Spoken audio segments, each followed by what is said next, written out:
Andy, first of all, just tell us about a little bit about where the trophy lies in the set of priorities for you this season, because at the end of it's got a Wembley visit, has it? So how do you balance it with everything else that's going on? It's our biggest priority at the moment because it's our next game. I think when you get through the group stages as successfully as we did, with 3 good victories against 3 different calibre of teams, that was objective done, and we move on and we knew it would guarantee a home game. I think out of all the teams what were left in the competition, this is probably the hardest game we could have got in terms of the draw.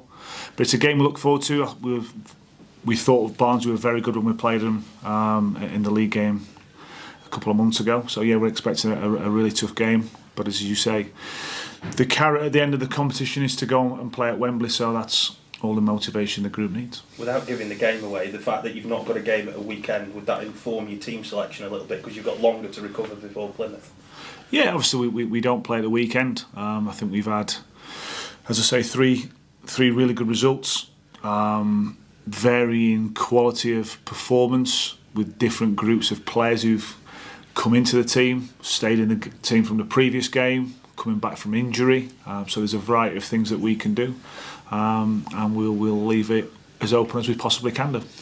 When you talked at the weekend about the shame for some of the lads who didn't get on the pitch, but I suppose that's a bit symptomatic of how you've done things here, haven't you? Because you haven't had a set first 11, you pick players depending on the circumstance. So I suppose in some ways, even though they didn't play at the weekend, there is the knowledge that there is a next game coming along very quickly where they could well play.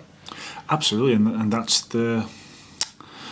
where they have to be ready. You know, there's no point coming on the day after a game saying, "Oh, I wish I'd have done this," because you never know when the manager's going to give you the shout. So I think in terms of Saturday, it was more about having to make the substitutions as they happened. It was more going off in one player coming on and one player going off, where you've obviously only got the 3 stoppages. So when we got to the last change, we thought the game was going how we hoped it would have done. They weren't really hurting us with the ball, so there's no point making another change for change's sake. So obviously as soon as Dennis comes on, it was that team was going to finish the game then. So it was more about that from that game. But as you say, we've made changes for league games, cup games, and whichever 11 got up to represent the club tomorrow night, we'll go out and do a really good job. The fitness levels have had to be really good, I suppose, haven't you? Because even when players aren't playing, they've got to be in match fit condition. There's no, use the phrase, there's no days off for anybody, is there?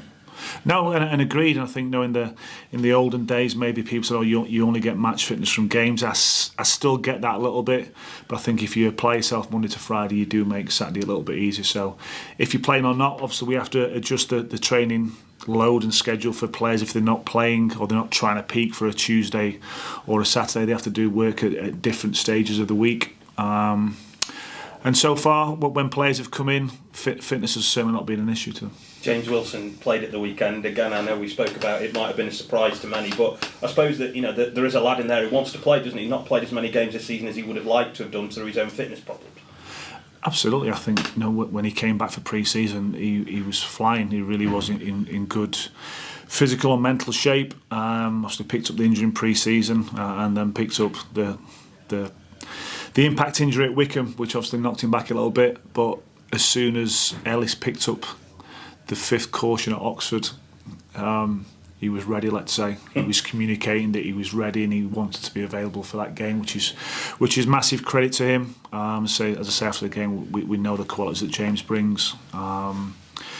And hopefully we can get him up and back and running again and scoring goals. There's lots of different aspects to your forward line as well. Ellis is if you like a bigger build, and James is very skillful. Dan Butterworth plays a bit deeper. Yeah. So in all those different ways, how hard is it to pick the right mix for a certain game or for a certain run of games where to get the most out of all the players you have?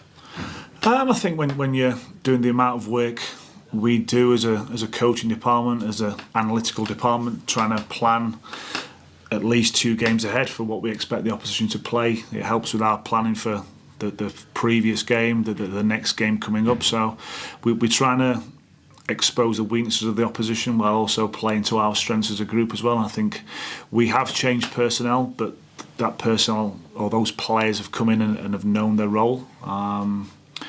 we've slightly tweaked things sometimes, from 3-5-2 to 3-4-3. But fundamentally, we're trying to make things as difficult as we can for the opposition when they've got the ball. And we're trying to be creative with the ball. We're trying to develop our style, our play. I think the higher up the chain you go, that the ball becomes much more important.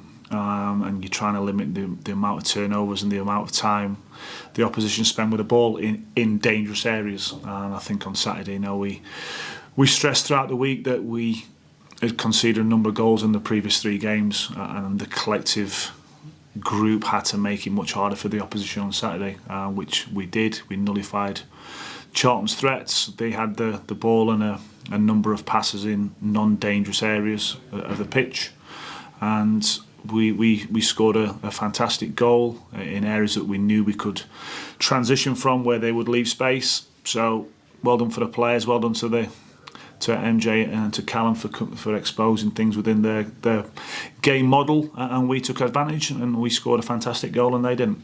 Lastly, just a particular player I wanted to ask you about was Ben Garrity, who's experiencing this level for the most part for the first time, bar a little bit of time at Blackpool. He's playing a very different role to last year. How has he had to alter his game, but also in your opinion, how well has he done that? Yeah, his role has changed. He was most of the time last season playing one higher up as a 10 and arriving in the box and making first contacts and scoring goals. We've asked him to do a slightly different role this year. I think you look at the squad now, and there's players who are playing in that 10 position who've got different strengths and different qualities what Ben's got, but he's a player whose qualities that our team needs, that our group needs to be on the pitch, and we're utilising his strengths in a different position. His game has to continue to evolve and grow and develop if he wants to stay at this level. He's taken a different journey to get into league football. He made a really successful start to his Port Vale career, and now he has to prove alongside every single one of us that they can handle League One football now, and he has to continue to grow and develop. But his mindset is incredible. He's looking for that 1% in everything he can do to improve. So it's when you've got that attitude and that application, good things generally follow.